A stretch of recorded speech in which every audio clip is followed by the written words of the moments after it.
Chapter 16, Episode 6. Randy started doing something he had never done before. He started deliberating. He wondered why he wasn't dead. He speculated about the lawyer. The lawyer had decided, with the consent of his black friend, to let Randy live.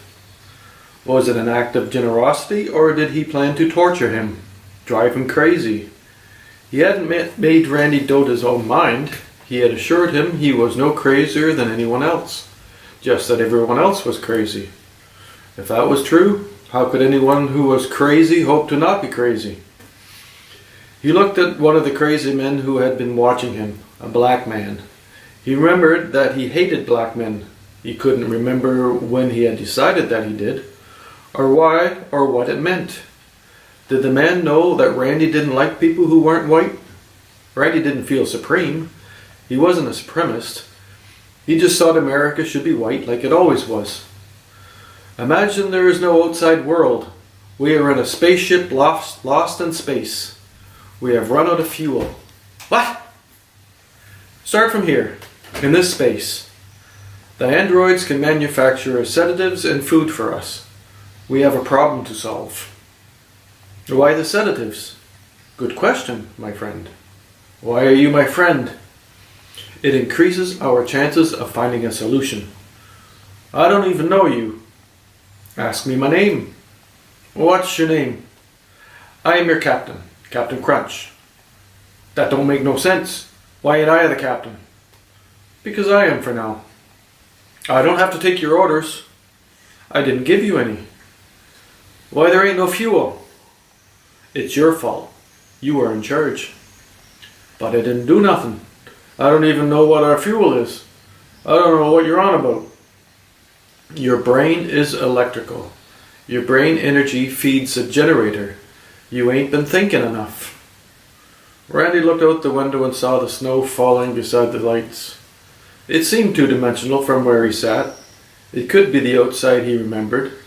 Could also be a video loop, and his memory could be a drug-induced hallucination. He decided to see what happened if he opened the door. He knew if it were outer space, they all would die. So he opened the door slowly. It was just a story the crazy old man was telling him. He had made Randy talk to him. Randy realized that when he stepped outside and remembered that Captain Crunch was a breakfast cereal. He went back in. Where were we going? We don't remember. Why were we going there? Possibly to get away from where we were, and possibly to get to where we were going. Either way, we are somewhere between the two places. Randy looked at the captain. He had to be crazy if he was in the madhouse. That was a given. But Randy was in the madhouse, and he had been told by the lawyer that he was no crazier than those on the outside. The outside was somehow in question. Randy looked at the other space travelers. The ones not in their rooms, watching to see what was behind their windows. There was a television. Some of the travelers were sitting in front of it, but not all were looking at the screen. He knew it was sports. He didn't care about sports. The captain didn't either. Randy didn't even stop to notice he was stepping out of his comfort zone when he went and sat down in a chair directly facing the captain. Randy was smart enough to know it was pointless to tell the captain he was black. How that mattered. He had no right to be a captain. There were more pressing matters to sort out, so Randy accepted the incongruity, whatever the word is, and attempted to understand what the crazy man was on about. How can a spaceship run out of brainwaves? Brainwaves are electronic explosions. That's science fact. The ship engine is wired to receive your brain energy. It's all very subatomic. Randy thought of something. How fast were we going when my brain stopped? Captain Crunch smiled. So you remember Isaac?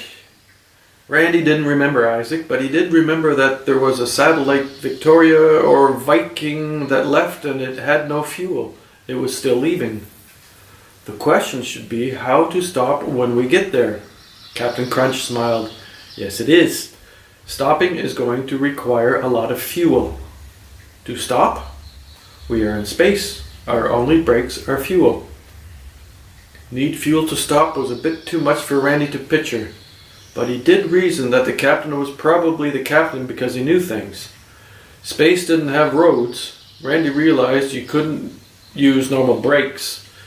So how do you stop a spaceship?